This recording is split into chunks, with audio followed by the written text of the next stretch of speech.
इस वीडियो में हम लोग 2.1 के क्वेश्चंस को देखते हैं। यहाँ पे क्या कह रहा है, किसी बहुपद p ऑफ x के लिए y बराबर p ऑफ x का ग्राफ की आकृति दिया गया है। प्रत्येक स्थिति में आपको शून्यक की संख्या ज्ञात करना है।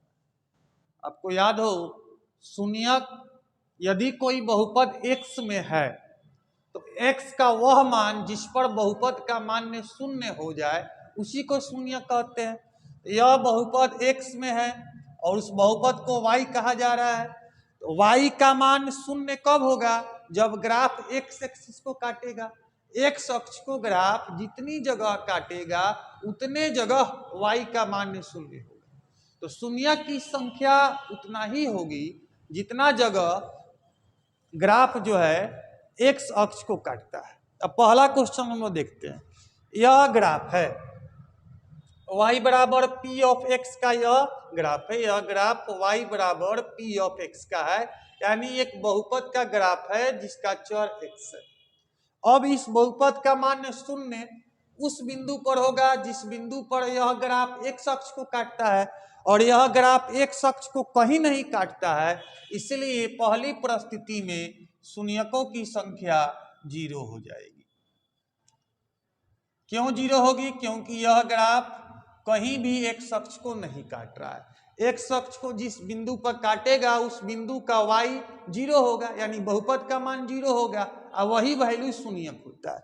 अब देखिए दूसरे स्थिति में ग्राफ जो है दूसरा क्वेश्चन में यहाँ पर काटा है, तो अब यह बिंदु x अक्ष पे है, x अक्ष पे है तो y निर्देशांक इसका 0 होगा, यानी y यानी बहुपद का मान 0 होगा। यानी एक ऐसा स्थिति है जिस समय शून्यक का संख्या बहुपद का मान शून्य होगा, अर्थात शून्यक की संख्या 1 होगी। इस ग्राफ में शून्यक की संख्या कितनी होगी? 1। क्यों? क्योंकि यह ग्राफ x अक्ष को मात्र एक जगह काट रहा है, और x अक्ष को एक जगह काटा है तो इसकी शून्यकों की संख्या कितनी होगी? 1 ही होगी। तीसरा क्वेश्चन को हम लोग देखते हैं। यह ग्राफ जो है x अक्ष को एक जगह, 2 जगह और 3 जगह काटता है, यानी y का मान 3 बार शून्य होगा, अर्थात शून्यकों की संख्या जो होगी वह 3 होगी। तीसरे नंबर के ग्राफ के लिए शून्यकों की संख्या कितनी होगी? 3 होगी। और 4 नंबर में ग्राफ जो है x अक्ष को मात्र 2 जगह काटा है, तो यहाँ पर शून्यकों की संख्या जो होगी वह 2 होगी। तो शून्यकों की संख्या हमको निकालना है ग्राफ देखकर, और ग्राफ का चर यदि x है तो हम यह देखेंगे कि x अक्ष को वह ग्राफ कितने जगह काटा। जितने जगह काटेगा उतना ही उसका शून्यक होगा। अब यहाँ पर एक क्वेश्चन है, दिए गए ग्राफ के लिए दिए गए बहुपद x बराबर p ऑफ y का शून्यकों की संख्या ज्ञात कीजिए। संख्या ज्ञात करें।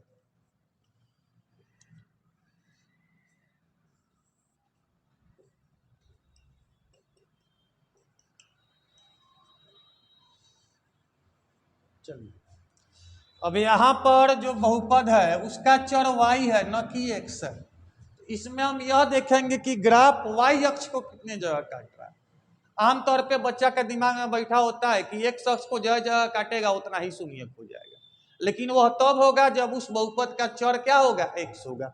यहाँ पे बहुपद का चर y है, इसलिए हम यह देखेंगे y अक्ष को कई जगह काटा है? एक जगह, तो यहाँ पर शून्यकों की संख्या मात्र 1 होगी, क्योंकि y अक्ष को एक ही जगह काटा है, और इस क्वेश्चन में बहुपद का जो चर है वह y है, न कि x। अब अगला क्वेश्चन है कि बहुपद का शून्यक ज्ञात करना है और शून्यक तथा गुणांक के बीच संबंध की सत्यता की जांच करनी है। हमारा पहला क्वेश्चन है x² माइनस 2x माइनस 8, यह बहुपद है, इसका निकालना है शून्यक, तो इस बहुपद को शून्य के बराबर सबसे पहले करेंगे। उसके बाद गुणनखंड विधि से इस 2x को 2 भाग में लिखना होता है, और ऐसे लिखना होता है कि जोड़ने पर ये आ जाए और गुना करने पर फर्स्ट पद को लास्ट पद से गुना करने पर आ जाए। तो -2x को हम लिख सकते हैं -4x + 2x, -4 गुना 2 कीजिएगा -8 आएगा। यहाँ प्रथम पद 1 है, 1 को -8 से गुना करेंगे भी -8 आएगा। उसके बाद है -8 बराबर 0। अब x लेंगे कॉमन तो x -4, यहाँ से 2 लेंगे कॉमन तो x -4 बराबर 0। x -4 को कॉमन लेते हैं तो यहाँ x आएगा, यहाँ पर +2 आएगा। अब दो पदों का गुणनफल है 0, इसका मतलब या तो ये पद 0 है, नहीं तो ये पद 0 है, या फिर दोनों 0, तभी जाकर गुणनफल 0 हो सकता है। x -4 बराबर 0 या x +2 बराबर 0। तो x बराबर आ गया 4 या x बराबर आ गया -2। अब ये शून्यक निकल गया। अब हमें जांच करना है। द्विघात बहुपद के दो शून्यक को अल्फा और बीटा कहते हैं। एक अल्फा को 4 मान लिए और बीटा को क्या मान लिए, -2। अब देखिए इस शून्यकों का जो जोड़ होता है अल्फा जोड़ बीटा, पहले हम निकालते हैं। कितना आता है, 4 जोड़ -2, यह आएगा 2, और -b/a निकालते हैं। तो -b के जगह पर यहाँ पर -2 है और a के जगह पे 1 है, यह भी 2 आएगा। तो अल्फा प्लस बीटा -b/a के बराबर आया। और अल्फा गुना बीटा अब निकालते हैं। 4 गुना -2, यह आएगा -8, जो c/a के बराबर होना चाहिए। c यहाँ पर -8 है और a का वैल्यू 1 है, यानी -8 आ गया। तो अल्फा गुना बीटा बराबर क्या हो गया, c/a। इस प्रकार से हम जांच करते हैं। दो चीज जांच करना होता है, एक शून्यक का जोड़ -b/a के बराबर आना चाहिए, और दूसरा शून्यक का गुणनफल c/a के बराबर आना चाहिए। जहां पर a, b और c क्या है, a x² का गुणांक है, b x का गुणांक है, और c जो है हमारा अचर पद है। अब देखिए दूसरा नंबर क्वेश्चन को हम लोग देखते हैं। 6x² - 3 - 7x, इसका शून्यक निकालना है तो बराबर 0 करेंगे। ये इसको अरेंज कर लेंगे, ठीक है। इसके बाद ये होना चाहिए -7x - 3। अब इसका गुणनखंड करते हैं तो -7x को -9x + 2x लिख सकते हैं। अब 3x लेंगे कॉमन तो यहाँ 2x - 3 आएगा, यहाँ 1 लेंगे कॉमन तो 2x - 3 आएगा। अब 2x - 3 को यदि आप कॉमन लेते हो तो 3x + 1 आएगा। अब दो पदों का गुणनफल है 0, तो या तो प्रथम पद 0 होगा या द्वितीय पद यानी कि 3x + 1 0 होगा। दोनों में से कोई एक 0 होगा ही। x बराबर आ जाएगा 3/2 या x बराबर आ जाएगा -1/3। अब इसका हम लोग जांच करते हैं। अल्फा बराबर है 3/2 तथा बीटा बराबर है -1/3। अल्फा जोड़ बीटा हम निकालते हैं तो 3/2 को जोड़ते हैं -1/3 में, 3 2 का एलसीएम आ गया 6, 2 से भाग देंगे 6 में, 3 चांस, 3 को 3 से गुना करेंगे 9, 3 को 6 में से भाग देंगे 2, 2 गुना 1 2, यानी अल्फा जोड़ बीटा आपका आया 7/6। और -b/a का वैल्यू निकालते हैं। -b के जगह पे -7 है और 1 के जगह पे 6 है। देखिए ये दोनों आ गया बराबर, अल्फा जोड़ बीटा बराबर आ गया -b/a के। अब निकालते हैं अल्फा गुना बीटा। अल्फा है 3/2 और बीटा है -1/3। गुना करने पर ये 3 से 3 कैंसिल हो गया, -1/2 आया। यह c/a के बराबर होना चाहिए। तो c के जगह पे -3 है और a के जगह पे 6 है, कट के -1/2 आएगा, यानी अल्फा गुना बीटा जो है यह c/a के बराबर आएगा। इस प्रकार से इसमें भी हम संबंध की जांच कर लिए। अब हमारा क्वेश्चन नंबर 3 जो है, इसमें केवल और केवल 2 पद है। जब 2 पद रहे तब और आसान हो जाता है। 2 पदों का गुणनखंड करना काफी आसान होता है। जैसे क्वेश्चन नंबर 3 को हम देखते हैं। t² - 15, इसको बराबर 0 करेंगे क्योंकि शून्यक निकालना है। अब देखिए एक सूत्र होता है a² - b² को a + b × a - b लिख सकते हैं। a² तो t² है, b² के जगह पे हम ये √15 को हम √15 का स्क्वायर लिख सकते हैं। अब इससे कंपेयर कीजिएगा तो a के जगह पे t आया और b के जगह पे √15 आया। तो a + b यानी t + √15 Guna a - b t - √15 बराबर 0। अब t + √15 को जीरो के बराबर करेंगे या t माइनस रूट 15 को जीरो के बराबर करेंगे। दो पद का गुणनफल जीरो है, या तो यह पद जीरो होगा, नहीं तो यह पद होगा, या फिर दोनों पद होगा। यहाँ से t बराबर माइनस रूट 15 या t बराबर यहाँ से आ गया प्लस रूट 15। अगर जांच आपको करना है तो अल्फा को हम मान लेते हैं माइनस रूट 15 और बीटा को हम मान लेते हैं प्लस रूट 15। जोड़ते हैं अल्फा जोड़ बीटा, माइनस रूट 15 जोड़ प्लस रूट 15, ये आ गया जीरो। यह माइनस बी बाई ए के बराबर आना चाहिए। अब यहाँ पर देखिए ए है 1, बी इसमें नहीं है, यानी कि बी है यहाँ पे जीरो और ए है 1, 0 बाई 1 आ गया जीरो, यानी अल्फा प्लस बीटा ये आ गया माइनस बी बाई ए। अब इसके बाद अल्फा गुना बीटा आप निकालिए, अल्फा गुना बीटा रूट 15 माइनस में या गुना प्लस रूट 15, माइनस को प्लस से गुना करेंगे माइनस, रूट 15 को रूट 15 से गुना करेंगे प्लस, यह सी बाई ए के बराबर होना चाहिए। सी है माइनस 15, ए है 1, ये भी आ गया माइनस 15, यानी अल्फा गुना बीटा आपका सी बाई ए के बराबर आ गया। अगला क्वेश्चन है, एक द्विघात बहुपद ज्ञात कीजिए जिसके शून्यकों का योग तथा गुणनफल क्रमशः दिया गया, यानी पहले वाला जो है वह शून्यकों का योग है, अल्फा प्लस बीटा है 1/4 और -1 जो है वह अल्फा गुना बीटा है। अब पिछले वीडियो में हम बताए थे कि द्विघात बहुपद को यदि शून्यकों को पदों में लिखना है तो द्विघात बहुपद बराबर होता है x square minus alpha plus beta into x plus alpha into beta. अब एक्स स्क्वायर माइनस अल्फा जोड़ बीटा का वैल्यू 1/4 है और अल्फा गुना बीटा का वैल्यू -1 है। लेकिन हमारा द्विघात बहुपद का जो मानक रूप होता है उसमें ए बी और सी ये सब पूर्णांक है, तो यहाँ पर एक भिन्न आ गया, तो भिन्न का जो हर है उस हर से तीनों पदों में गुना कर देते हैं, यानी 4x square minus 4 into 1/4x plus -1 into 4, यह हो जाएगा 4x स्क्वायर, ये 4 से 4 कैंसिल, 1x को हम x लिख सकते हैं, प्लस इंटू माइनस 1 इंटू 4 4, यानी ये आपका द्विघात बहुपद आ गया 4x square minus x minus 4। Question number 2 है, इसमें ये पहला वाला संख्या जो है वो शून्यक का योग है अल्फा जोड़ बीटा, और दूसरा वाला जो है वो शून्यक का गुणनफल है यानी √5।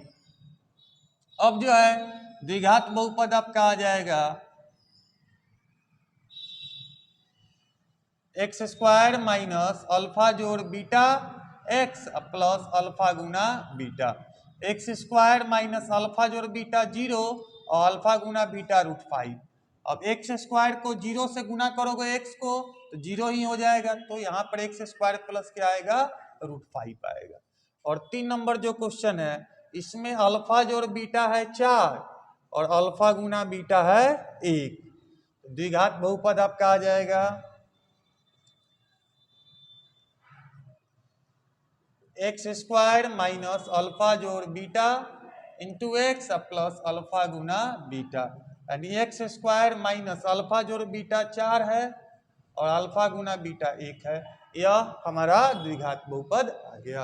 अब अगला क्वेश्चन है कि विभाजन एल्गोरिथम का प्रयोग करके पी ऑफ एक्स को जी ऑफ एक्स से भाग देने पर भागफल और शेषफल ज्ञात कीजिए। विभाजन एल्गोरिथम को जब बताए थे पिछला वीडियो को आप देखिएगा, पी ऑफ एक्स भाज्य को कहा जाता था और जी ऑफ एक्स जो है भाजक को कहा जाता था।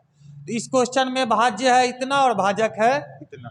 अब इसमें हम इससे भाग देते हैं, तो सबसे पहले हमारा भागफल का जो प्रथम पद आएगा वह इस भाज्य का जो सबसे अधिकतम घात वाला पद है उसमें आप क्या कीजिए, भाजक के अधिकतम घात वाले पद से भाग दे दीजिए। एक्स क्यूब को एक्स स्क्वायर से भाग देंगे एक्स आएगा, तो हमारे भाजक का प्रथम पद हो गया एक्स। अब इस x से इन दोनों में गुना करके यहाँ लिखिए, x गुना x square x cube, x गुना -2 ये हो जाएगा -2x। अब चिन्ह को बदलिए, इस प्लस को माइनस कीजिए, माइनस को प्लस कीजिए, ये कैंसिल हो गया।